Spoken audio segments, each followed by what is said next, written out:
আমি নির্বাচনে বেশ আগে বলেছিলাম যে নির্বাচন হলে বিএনপির ভূমিধস বিজয় হবে, কারণ বিএনপি 15 বছর ধরে এই ফ্যাসিস্ট সরকারের বিরুদ্ধে লড়াই করেছিল।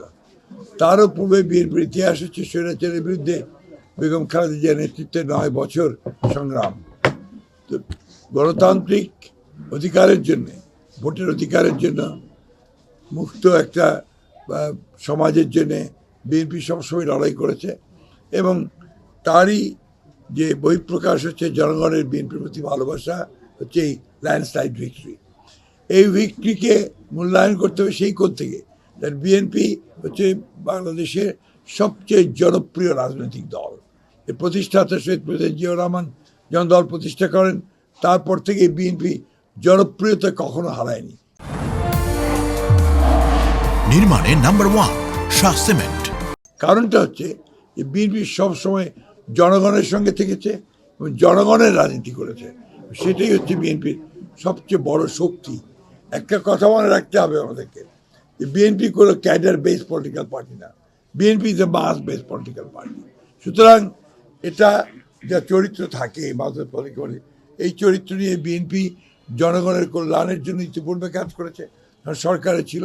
এবং বিএনপির যে ম্যানিফেস্টো, বিএনপির যে ভিশনগুলো, বিএনপির যে রাষ্ট্র সংস্কারের যে কথাগুলো, দাবি দেওয়াগুলো, পয়েন্টসগুলো, সেগুলো জনগণ অ্যাকসেপ্ট করেছে বলেই আজকে এই ল্যান্ডস্লাইড ভিক্টরি হয়েছে।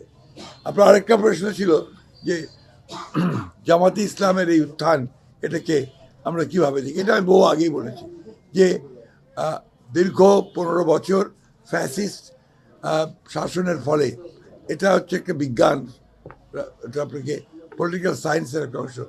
যখনই গণতন্ত্র চাপা থাকে, তাকে যখন বাংলাদেশ আটকে দেওয়া হয়, তার কণ্ঠরুদ্ধ করা হয়, তখন অন্য উগ্রবাদী শক্তিগুলো মাথা চেরা দিয়ে উঠতে থাকে।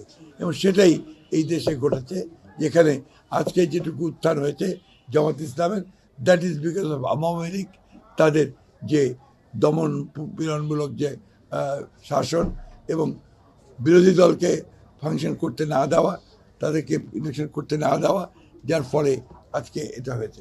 বাট আমি অত্যন্ত কনফিডেন্ট যে বাংলাদেশের জনগণ ইতিমধ্যে তাদেরকে রিজেক্ট করেছে, বিএনপি 2/3 মেজরিটি পেয়েই গেছে।